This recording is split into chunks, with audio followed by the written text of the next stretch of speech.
오늘은 부처님 이마의 도끼라는 주제로 말씀하겠습니다. 주제는 고통은 피할 수 없다, 달게 받을 수밖에 없다 라는 주제입니다.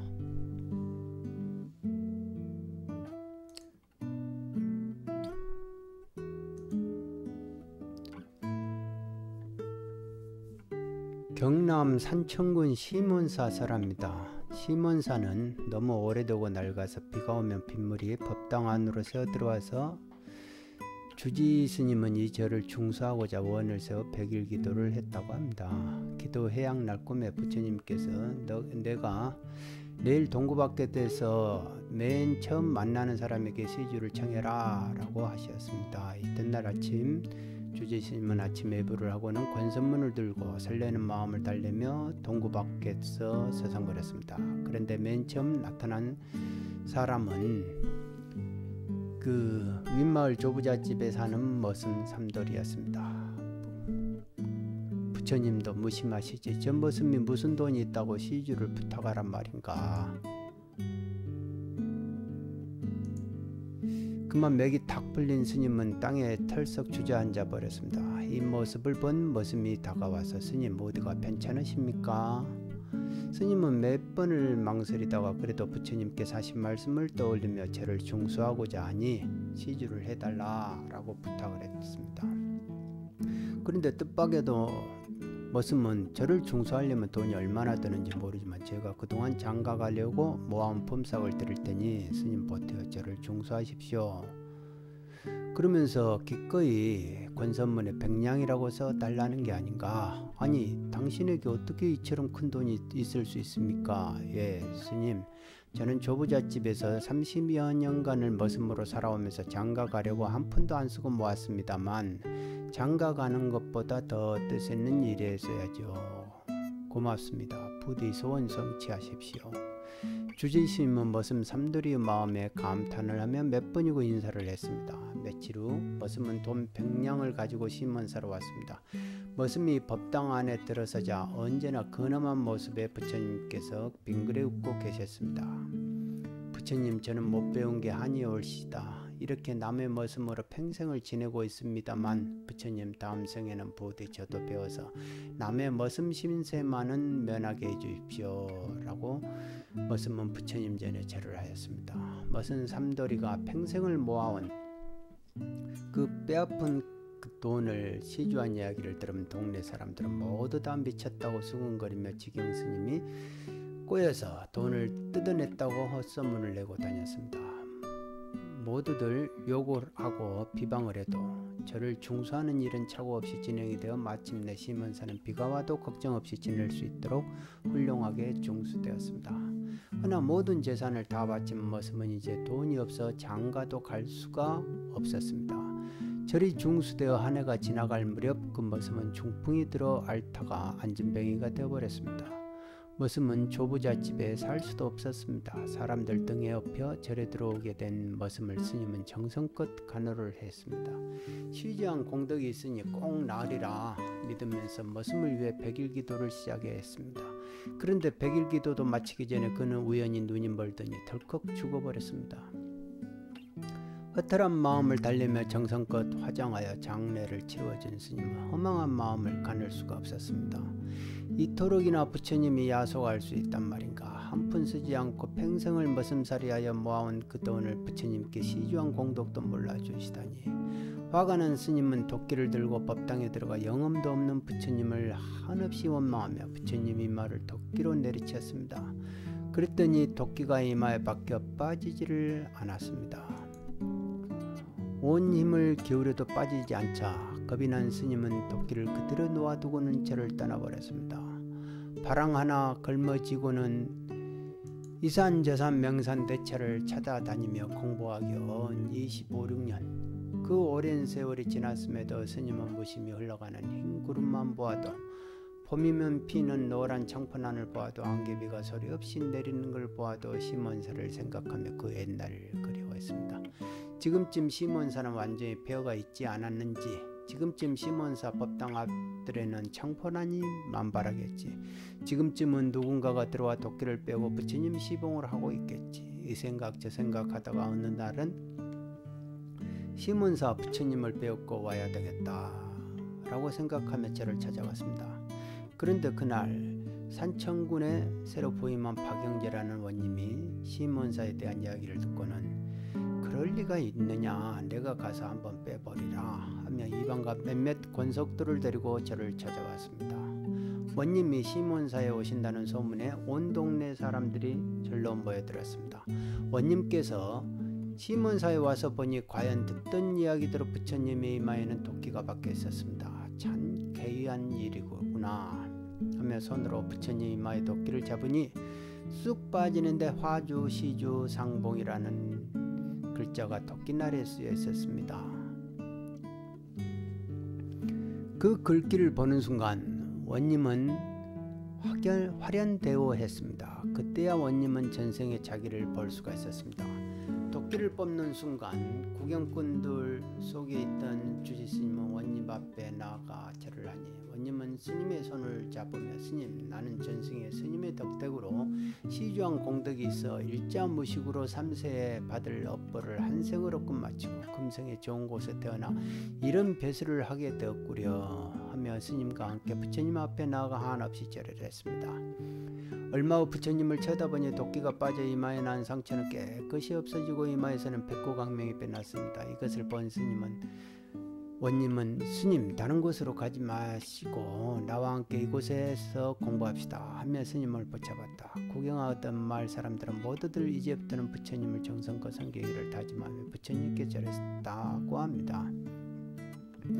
전심으로 시주한 공덕으로 한생을 머슴살이로, 한생을 안전뱅이로, 한생을 눈먼 장님으로 이렇게 3생을 고통 속에 살아야 할 악업의 업보를 한생으로 끝마쳤다 하는 것입니다. 이상은 무등산 광륵사에서 발행하는 광륵지에 소개된 글을 있는 그대로 인용해 봤습니다. 우연하게 그 글을 봤지만 그 글을 읽고 난 순간 제 마음 깊은 곳에서는 한 줄기 서강이 비치는 듯 했습니다. 무릎이 절로 쳐지는 순간이었습니다.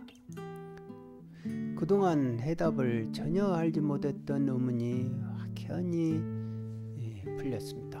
나는 분명 나름대로 최선을 다했다. 그러나 고시생이라는 장면에서 더 이상 진도가 나가지 않았다. 한 장면에 무려 10년 이상 정지되어 있었다. 영화라면 관객들은 지루해서 견디지 못했을 것이다. 하물며 보는 사람이 그 정도라면 당사자의 속은 어떠했겠는가. 그 당시 제 모습이었습니다. 그동안 어째서 내 인생은 이렇게 잘 풀리지 않는가 라는 의문을 달고 살았습니다. 패기만만했던 젊은 청춘이 아무것도 이룬 것 없이 고시 하나에 매달리게 되어 버린 내 모습을 보면 너무너무 처량하고 한심스럽게 느껴졌습니다. 답답할 뿐이었습니다. 인생의 패배자라는 말을 들어도 할 말이 없었습니다. 제가 원했던 모습은 실상 이런 게 아니었는데 어찌하여 이렇게 처량한 신세가 되어버렸는지. 20대 청춘이 고민만 하다 흔적도 없이 쏜살같이 지나가 버렸습니다. 어떻게 보면 세상이 무섭게 느껴졌습니다.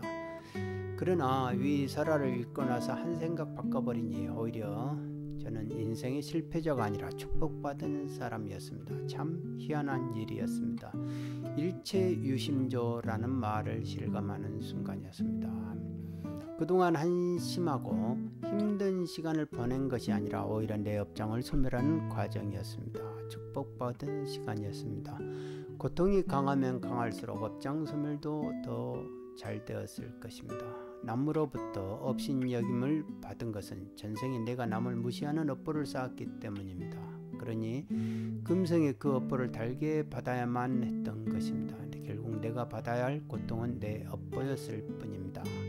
인간으로 살아가는 동안은 어차피 내가 풀어야 할 매듭들이입니다.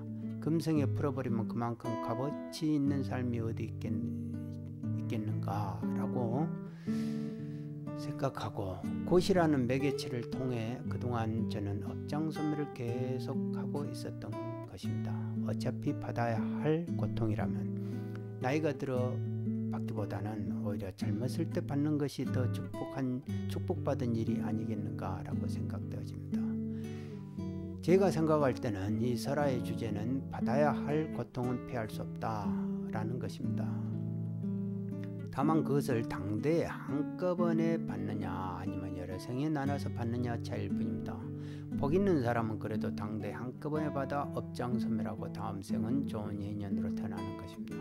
그 모습은 금생에는 별 볼 일 없었지만 업장소멸이 되다 보니 다음 생에는 원님이 되었습니다. 그것도 여러 생으로 찔끔찔끔 나눠 받는 것보다는 당대에 또 젊었을 때 한꺼번에 받아버리는 것이 그나마 하느님이나 부처님이 나를 위해 해줄 수 있는 최선의 방법일 것입니다. 논리에 비약이 없듯이 받아야 할 가부는 받을 수밖에 없습니다. 그럴 바에는 체력과 시간이 조금이라도 더 있는 젊은 시절에 겪는 게 상책이다 라고 생각됩니다. 그래서 애분들이 젊어서 고생은 사서서 한다 라고 말했는지도 모르겠습니다. 일체의 유심죠. 마음 한번 돌이키니 부정이 긍정으로, 고생이 축복으로, 비관이 낙관으로, 초조가 여유로 마술같이 변했습니다. 희한한 일이었습니다. 생각만으로 그렇게 된다, 관념적으로 추상적으로 그런 게 아니었습니다. 실제 그런 느낌이 그랬습니다. 그 후로 내 처지를 비관하는 못난 짓을 스스로 하는 일은 없게 되었습니다. 지심생고 종범생 신멸고촉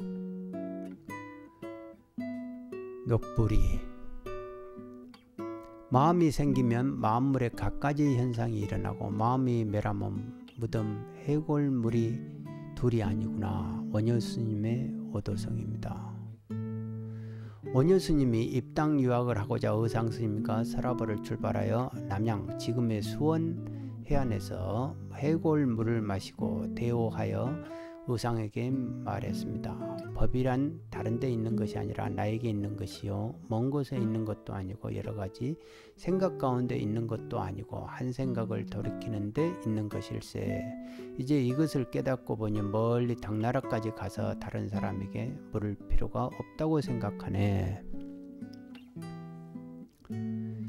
한 생각이 일어나니 각가진 마음이 일어나고 한 생각이 사라지니 각가진 마음이 사라진다. 여러께서 이르시되 삼계가 허유이니 오직 마음만이 짓는 것이다. 금강경에 있는 말입니다. 옛말에 기안의 발도심이라고 했습니다. 춥고 배가 고파야 도를 닦을 생각이 든다는 것입니다.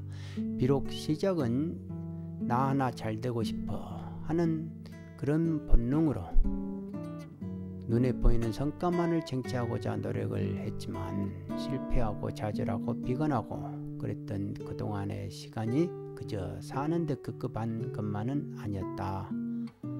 그런 점에서 후회가 없었습니다. 참 좋은 공부를 했습니다. 부처님도 온갖 난행과 고행을 거쳐 성불을 하였듯이 세상살이에 난행과 고행이 없을 수 없습니다.